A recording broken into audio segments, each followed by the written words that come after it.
ರಾಜ್ಯದಲ್ಲಿ ಎದ್ದಿರುವ ಜಾತಿ ಜನಗಣತಿಯ ಜ್ವಾಲೆಯನ್ನು ತಣ್ಣಗಾಗಿಸುವ ನಿಟ್ಟಿನಲ್ಲಿ ಮುಖ್ಯಮಂತ್ರಿ ಸಿದ್ದರಾಮಯ್ಯ ನೇತೃತ್ವದಲ್ಲಿ ಇವತ್ತು ಹೈ ವೋಲ್ಟೇಜ್ ಸಚಿವ ಸಂಪುಟ ಸಭೆ ನಡೀತಾ ಇದೆ. ಈ ಸಚಿವ ಸಂಪುಟ ಸಭೆಯಲ್ಲಿ ಯಾರು ಚರ್ಚೆ ಮಾಡ್ತಾ ಇದ್ದಾರೆ, ಯಾವ ಸಮುದಾಯದವರದ್ದು ಏನೇನು ಅಭಿಪ್ರಾಯಗಳು ಅಂತ. ಜಾತಿ ಜನಗಣತಿ ವರದಿ ವಿರುದ್ಧ ಸಂಪುಟದಲ್ಲಿ ಕೋಲಾಹಲ ನಡೀತಾ ಇದೆ. ಪಬ್ಲಿಕ್ ಟಿವಿಯಲ್ಲಿ ಸಂಪುಟ ಸಭೆಯ ಎಕ್ಸ್ಕ್ಲೂಸಿವ್ ಇನ್ಸೈಡ್ ಸ್ಟೋರಿಯನ್ನು ನಿಮಗೆ ಕೊಡ್ತಾ ಹೋಗ್ತೀವಿ. ಕೆಲ ಸಚಿವರಂತೂ ಏರು ಧ್ವನಿಯಲ್ಲಿ ಆಕ್ಷೇಪ ವ್ಯಕ್ತಪಡಿಸಿದ್ದಾರೆ. ಲಿಂಗಾಯತ ಸಚಿವ ಎಸ್ ಮಲ್ಲಿಕಾರ್ಜುನ್ ಏರು ಧ್ವನಿಯಲ್ಲಿ ಪ್ರಶ್ನೆ ಮಾಡಿದ್ದಾರೆ. ಮುಸ್ಲಿಮರಲ್ಲೂ ನೂರಾರು ಉಪಪಂಗಡಗಳಿವೆ, ಎಲ್ಲವನ್ನೂ ಒಂದರಲ್ಲೇ ಯಾಕೆ ಸೇರಿಸಿದ್ದೀರಿ ಅಂತಕ್ಕಂಥ ಪ್ರಶ್ನೆಯನ್ನ ಮಲ್ಲಿಕಾರ್ಜುನ್ ಅವರು ಎತ್ತಿದ್ದಾರೆ. ಏರು ಧ್ವನಿಯಲ್ಲಿ ಪ್ರಶ್ನೆ ಮಾಡಿದ್ದಾರೆ ಸಚಿವ ಎಸ್ ಮಲ್ಲಿಕಾರ್ಜುನ್. ಬಟ್ ಆ ರೀತಿ ಇಲ್ಲ, ಅದನ್ನು ಉಪಪಂಗಡಗಳನ್ನಾಗಿ ಮಾಡಿ ನಂಬರ್ ಕೊಟ್ಟಿದ್ದಾರೆ. ಬಟ್ ಆ ಮಾಹಿತಿ ಅವ್ರಿಗೆ ಇದೆಯಾ ಇಲ್ವೋ ಗೊತ್ತಿಲ್ಲ. ಒಟ್ಟಾರೆ ಈಗ ಒಬ್ಬೊಬ್ಬರು ಕೂಡ ತಮ್ಮದೇ ಆದ ಸಮುದಾಯದ ಪರವಾಗಿ ಇವತ್ತು ಸಚಿವ ಸಂಪುಟದ ಸಭೆಯಲ್ಲಿ ಮಾತನಾಡ್ತಾ ಇದ್ದಾರೆ. ಲಿಂಗಾಯತ ಸಮುದಾಯದವರು ಹೌದು, ಒಕ್ಕಲಿಗ ಸಮುದಾಯದವರು ಹೌದು, ದಲಿತ ಸಮುದಾಯದವರು ಹೌದು. ಈಗ ಆರಂಭದಲ್ಲಿ ಎಸ್ ಮಲ್ಲಿಕಾರ್ಜುನ್ ಅವರು, ಶಾಮನೂರು ಶಿವಶಂಕರಪ್ಪನವರ ಪುತ್ರ, ನಿನ್ನೆ ಶಾಮನೂರು ಶಿವಶಂಕರಪ್ಪನವರು ಆಲ್ರೆಡಿ ಡೈರೆಕ್ಟಾಗಿ ಘೋಷಣೆನೇ ಮಾಡಿಬಿಟ್ಟಿದ್ರು, ರಾಜ್ಯದಲ್ಲಿ ನಂಬರ್ 1 ವೀರಶೈವರು, 2ನೇದು ಒಕ್ಕಲಿಗರು ಅಂತ. ಈಗ ಮಲ್ಲಿಕಾರ್ಜುನ್ ಮಾತಿಗೆ ಧ್ವನಿಗೂಡಿಸಿದ್ದಾರೆ DCM DK ಶಿವಕುಮಾರ್. ಜಾತಿ ಗಣತಿ ವರದಿಯನ್ನು ಒಪ್ಪಲು ಸಾಧ್ಯವೇ ಇಲ್ಲ ಅಂತ DK ಶಿವಕುಮಾರ್ ಒಕ್ಕಲಿಗ ಸಮುದಾಯದಿಂದ. ಸದ್ಯಕ್ಕೆ ಜಾತಿ ಗಣತಿ ವರದಿ ಅಂಗೀಕಾರ ಬೇಡ.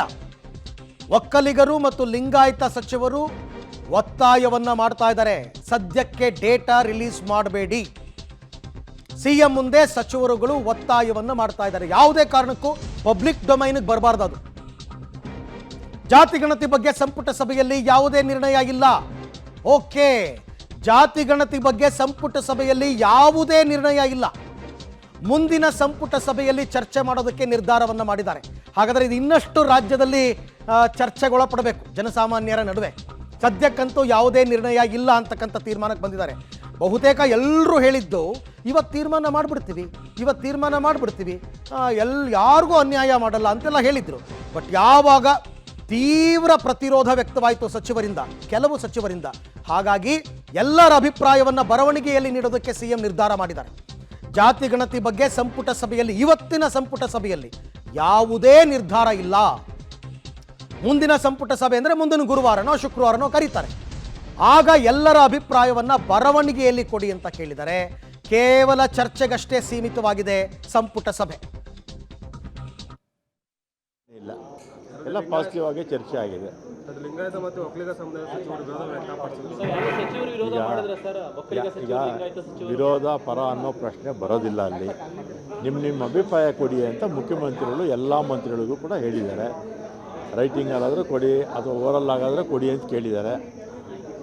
ಮುಂದಿನ ಸಭೆ ಒಳಗಡೆ ಕೊಡಿ ಅಂತ ಹೇಳಿದ್ದಾರೆ. ಕೆಲವರು ರೈಟಿಂಗಲ್ಲಿ ಕೊಡ್ಬೋದು, ಕೆಲವರು ಓರಲ್ಲಾಗಿ ಹೇಳ್ಬೋದು, ಅದು ಅವರು ಬಿಟ್ಟಿದ್ದು. ಅದೆಲ್ಲ ಏನಿಲ್ಲ. ಏನು ಅಧ್ಯಯನ ಇಲ್ಲ. ಆಮೇಲೆ ಮುಂದಿನ ಸಭೆಯಲ್ಲಿ ಏನಾಗುತ್ತೋ ಗೊತ್ತಿಲ್ಲ.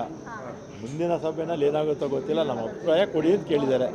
ಮುಂದಕ್ಕೆ ಏನಾಗುತ್ತೆ ಅಂತ ನಾನು ಹೇಳೋಕ್ಕಾಗತ್ತಾ?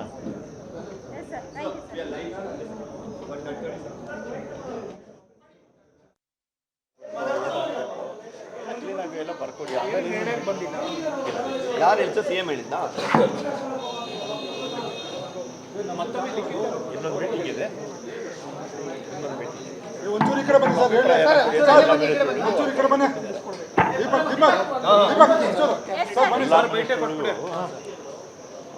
ಆಲ್ ರೈಟ್, ಎಲ್ಲರೂ ಕೂಡ ಮಂತ್ರಿಗಳು ಇದನ್ನು ಈ ಜಾತಿ ಜನಗಣತಿ ವರದಿಯನ್ನು ಅಧ್ಯಯನ ಮಾಡ್ಕೊಂಡು ಬರಬೇಕು, ನಿಮ್ಮ ಅಭಿಪ್ರಾಯವನ್ನು ಹೇಳಬೇಕು ಅಂತ ಮುಖ್ಯಮಂತ್ರಿಗಳು 1 ವಾರ ಟೈಮ್ ಕೊಟ್ಟಿದ್ರು. ಎಲ್ರಿಗೂ ಅದರ ಪ್ರತಿಯನ್ನು ಕೂಡ ಕೊಟ್ಟಿದ್ರು. ಎಲ್ಲರೂ ಅಧ್ಯಯನ ಮಾಡ್ಕೊಂಡು ಬಂದಿದ್ದಾರೆ. ಆದರೆ ಇವತ್ತಿನ ಸಂಪುಟ ಸಭೆಯಲ್ಲಿ ಬಹುತೇಕ ಲಿಂಗಾಯತ ಮತ್ತು ಒಕ್ಕಲಿಗ ಸಮುದಾಯದ ಮಂತ್ರಿಗಳಿಂದ ತೀವ್ರ ಪ್ರತಿರೋಧ ವ್ಯಕ್ತವಾಗಿದೆ. ಹಾಗಾಗಿ ಯಾವುದೇ ನಿರ್ಧಾರಕ್ಕೆ ಬರೋಕ್ಕಾಗಿಲ್ಲ. ಮುಂದಿನ ಸಭೆಯಲ್ಲಿ ಚರ್ಚೆ ಮಾಡೋಣ ಅಂತ ಮುಖ್ಯಮಂತ್ರಿಗಳು ಹೇಳಿದ್ದಾರೆ. ಇವತ್ತು ಯಾವ ನಿರ್ಣಯನೂ ಇಲ್ಲ. ಈ ಬಗ್ಗೆ ಮತ್ತಷ್ಟು ಮಾಹಿತಿ ನನ್ನ ಕೊಲೀಗ್ ರವೀಶ್ ಅವರಿಂದ ಪಡ್ಕೊಳ್ಳೋಣ. ರವೀಶ್, ಈಗ ಹೆಂಗಾಯಿತು ಅಂದರೆ ಇಡೀ ರಾಜ್ಯದ ಜನ ಬಹಳ ಕುತೂಹಲದಿಂದ ಕಾಯ್ತಾ ಇದ್ದಿದ್ದು ಇವತ್ತೇನಾದ್ರು ಒಂದು ಡಿಸಿಷನ್ ಆಗುತ್ತೆ ಅಂತ. ಎಲ್ಲರೂ ಅಧ್ಯಯನ ಮಾಡ್ಕೊಂಡು ಬಂದಿದ್ರು, ಎಲ್ಲ ಆಗಿತ್ತು. ಬಟ್ ಇದನ್ನು ಮುಂದಿನ ಸಭೆಗೆ ಮುಂದೂಡೋದಕ್ಕೆ ಕಾರಣ ಏನಾಯಿತು ಅಂತ, ಏನು ನಡೀತು ಇನ್ಸೈಡ್ ಸ್ಟೋರಿ?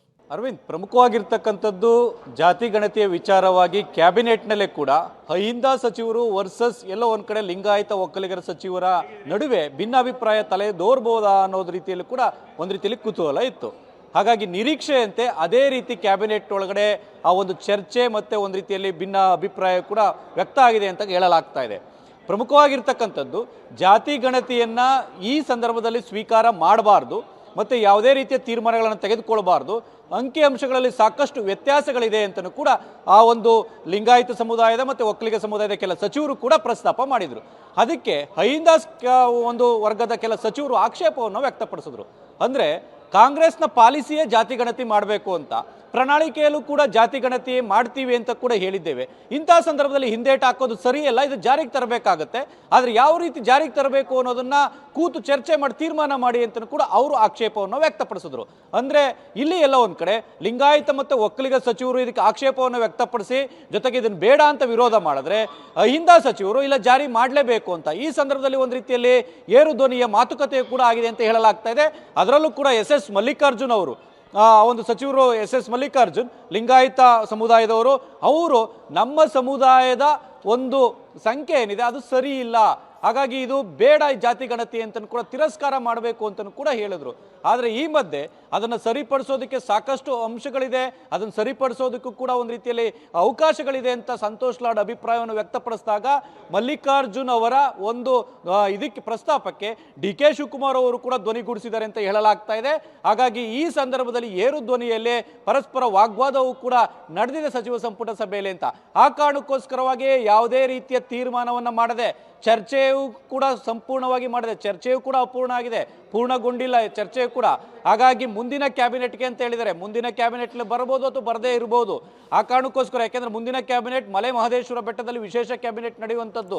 ಹಾಗಾಗಿ ಎಲ್ಲ ಒಂದು ಕಡೆ ಇವತ್ತಿನ ಕ್ಯಾಬಿನೆಟ್ನಲ್ಲಿ ಯಾವುದೇ ರೀತಿಯ ತೀರ್ಮಾನಗಳಾಗದೆ ಚರ್ಚೆ ಆಗದೆ ಕೇವಲ ಮೊನ್ನೆ ಮಂಡನೆ ಏನಾಗಿತ್ತು ಕಳೆದ ಕ್ಯಾಬಿನೆಟ್ನಲ್ಲಿ ಅಷ್ಟೇ, ಅದು ಬಿಟ್ಟರೆ ಇವತ್ತು ಹಿಂದುಳಿದ ವರ್ಗ ಕಲ್ಯಾಣ ಇಲಾಖೆಯಿಂದ ಕೆಲ ಟಿಪ್ಪಣಿಯನ್ನು ಕೂಡ ಕೊಟ್ಟಿದ್ರು, ಅದರ ಸಾರಾಂಶದ ಬಗ್ಗೆ ಮಾತ್ರ ಪ್ರಸ್ತಾಪ ಆಗಿದೆ. ಬಿಟ್ಟರೆ ಇನ್ನುಳಿದಂತೆ ಡೀಪ್ ಆಗಿ ನೀವೆಲ್ಲ ಓದ್ಕೊಬನ್ನಿ ಡಿಸ್ಕಷನ್ ಮಾಡೋಣ ಅಂತ ಹೇಳಿದ್ರು, ಯಾವುದೂ ಕೂಡ ನಡೆದಿಲ್ಲ.